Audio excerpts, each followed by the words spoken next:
Next is sulphonamide family of drugs.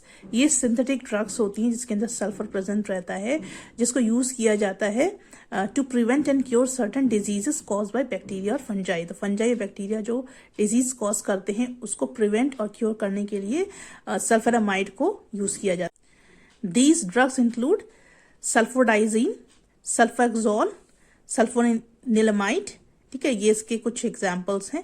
कुछ latest sulphonamides को देखा गया है कि वो बहुत ज्यादा इफेक्टिव है against wide range of bacteria. बहुत सारे डिफरेंट फॉर्म्स ऑफ बैक्टीरिया के अगेंस्ट में ये बहुत ज्यादा इफेक्टिव है। इसमें कुछ लेटेस्ट फॉर्म जो है सल्फोनामाइड की, उसके बारे में बात कर रहे हैं। This have been found very effective in meningitis. तो ये मेनिंजाइटिस के लिए बहुत इफेक्टिव हैं।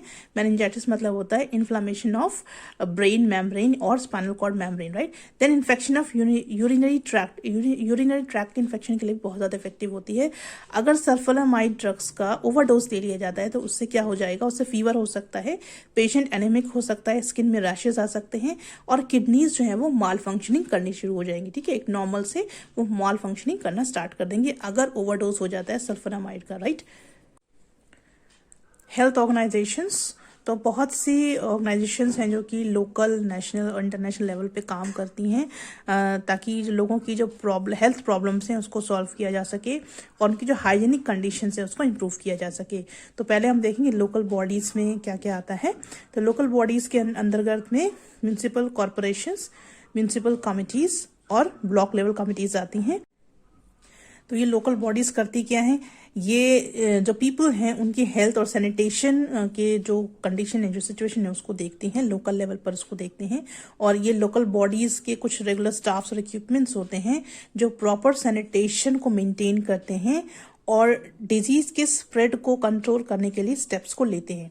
कुछ इंपॉर्टेंट टास्क हैं जो लोकल बॉडीज रिगार्डिंग हेल्थ और हाइजीनिक कंडीशंस की वजह से करते हैं या लेते हैं, वो हम यहाँ पे देखेंगे। क्लीनलीनेस एंड सैनिटेशन, ठीक है, साफ सफाई के बारे का ये इनका एक टास्क होता है जिसके अंतर्गत ये साफ सफाई के ऊपर ध्यान देते हैं, सैनिटेशन के ऊपर ध्यान देते हैं। तो to maintain proper cleanliness by the disposal of sewage and domestic waste. तो किस तरह से क्लीनलीनेस या सैनिटेशन को किस तरह से मेंटेन किया जा सकता है, जितना भी डिस्पोजल है यानी कि कचरा है, ठीक है, किचन का कचरा है या आसपास का कचरा है, राइट, तो सीवेज वो गंदा पानी है किचन का, बाथरूम का, तो इन सब चीजों का प्रॉपर डिस्पोजल ये देख उसका इनकी जिम्मेदारी होती है कि इन सब चीज़ों का प्रॉपर डिस्पोजल हो सके। और जितनी भी ब्रीडिंग प्लेसेस है जहाँ पे मॉस्किटोज और फ्लाइज जो है वो डेवलप होते हैं उन सभी जगहों का कंप्लीटली एलिमिनेशन करना, ठीक है, ये इनके कंट्रोल में होता है। Then supply of safe and germ free drinking water, तो ये बॉडीज क्या करती हैं, पानी को सप्लाई करती हैं जो कि सेफ होते हैं, ठीक है, और जर्म फ्री होती है। ठीक है, ये जो पानी सप्लाई करते हैं ये इनकी रिस्पॉन्सिबिलिटी होती है कि वो जो पानी सप्लाई हो रहा है वो सेफ होना चाहिए, ठीक है, पीने लायक होना चाहिए, उसमें कोई भी जर्म्स नहीं होने चाहिए ताकि डिजीज को रोका जा सके। देन इम्यूनाइजेशन यानी कि टीकाकरण, हिंदी में इसको टीकाकरण बोलते हैं। तो इम्यूनाइजेशन होना चाहिए बच्चों का ताकि उसमें इन्फेक्शियस डिजीज ना हो, जैसे कि डिप्थीरिया हो गया, मीजल्स हो गया, पर्ट्यूसिस जिसको वुपिंग कफ भी बोलते हैं, टिटेनस, पोलियो, ट्यूबरकुलोसिस, इस तरह के और भी डिजीजेस हैं, इन्फेक्शियस डिजीजेस हैं जिनसे बच्चों को बचाया जा सके। डेसिमिनेट मेडिकल इन्फॉर्मेशन यानी कि मेडिकल इन्फॉर्मेशन का को प्रचार करना, ठीक है, यानी कि उसको स्प्रेड करना। देन स्टैंडर्डाइज डायग्नोस्टिक को स्टैंडर्डाइज करना है। तो ये किसके थ्रू ये इस चीज को स्प्रेड करेंगे, through seminars, publications and other media. Then to maintain up to date statistical health record को अप टू डेट मेंटेन रखना ज्यादातर कंट्रीज के लिए। और ये एज अ हेड क्वार्टर्स काम करते हैं, यानी कि WHO जो है पूरी कंट्री के लिए, पूरी कंट्री की जितनी भी हेल्थ एजेंसीज हैं उनके लिए एज अ हेड क्वार्टर्स की तरह ये काम करते हैं, जहाँ पे सारे के सारे जो हेल्थ एजेंसीज हैं वो एक दूसरे से कॉन्टेक्ट कर सके। Then stimulate and support work on prevention and control of epidemic, endemic and other diseases. Then maternity and child health centres, जहाँ पे लोकल बॉडीज मदर्स को गाइड करते हैं कि किस तरह से उन्हें अपने बच्चों को बहुत हाइजीनिकली उनका पालन पोषण करना है, साफ सफाई के साथ उन्हें अपने बच्चों को रखना है। Then nutrition related education, local bodies nutrition से रिलेटेड एजुकेशन भी बच्चों लोगों को देते हैं, राइट, पीपल्स को देते हैं और उनको बताते हैं कि क्या इंपॉर्टेंस है प्रॉपर और बैलेंस डाइट की और इससे क्या कैसे हम हेल्दी रह सकते हैं। तो ये सारी चीजें भी बताना लोकल बॉडीज के ही अंडर में आता है। देन मेडिकल केयर सेंटर्स होते हैं जहाँ पे ये डिजीज पर्सन को ट्रीटमेंट प्रोवाइड करते हैं। देन कम्युनिटी हेल्थ एजुकेशन ये देते हैं पीपल्स को देते हैं ताकि उनको पता चल सके कि क्या कॉजेज हैं और किस तरह से डिजीज को ट्रीट किया जा सकता है और किस तरह से हेल्दी हैबिट्स को डेवलप किया जा सकता है। देन रेगुलर इंस्पेक्शन, ये रेगुलर इंस्पेक्शंस भी करती हैं फूड स्टोर्स की, रेस्टोरेंट्स की और अदर आउटलेट्स की जहाँ पे फूड के रिसोर्सेज हैं उन सब जगह में ये जाकर और रेगुलर इंस्पेक्शन करती हैं ताकि किसी भी तरह की कोई भी हार्म लोगों को ना हो, कोई भी बीमारी या कोई भी इस तरह की चीजें ना हो। तो यहाँ पे this is the symbol of family planning in India. तो यहाँ पे आप देख सकते हैं कि ट्राइंगुलर शेप दिया हुआ है जो कि इन्वर्टेड है। So this is the symbol of family planning in India. Then next is national organisation. तो इसके अंदर हम देखेंगे अगर हम बात करें हेल्थ की तो हमारी जो कंट्री है उसमें हेल्थ की जो स्टैंडर्ड है वो डिपेंड करती है उसके लोगों के ऊपर, रिसोर्सेज के ऊपर और गवर्नमेंट के ऊपर। तो इंडिया ऐसे बहुत सारे इंस्टीट्यूट और रिसर्च सेंटर्स हैं इंडिया के जो इंगेज्ड हैं ह्यूमन डिजीजेस की, जो डिजीज लोगों को होते हैं उसकी स्टडी और उनको सॉल्व करने के लिए। This is the symbol of family planning in India. तो यहाँ पे आप देख सकते हैं कि ट्राइंगुलर शेप दिया हुआ है जो कि इन्वर्टेड है। So this is the symbol of family planning in India.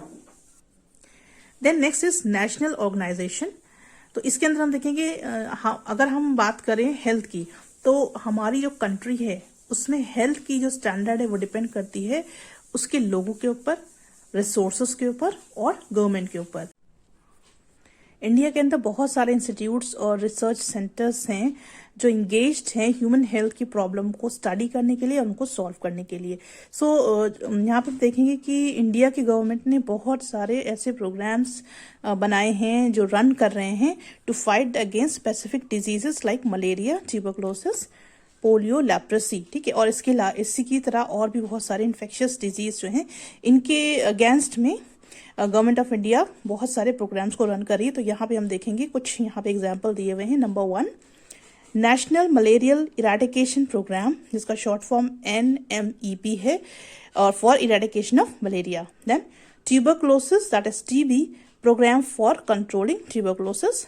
Then national leprosy control programme NLCP for controlling leprosy.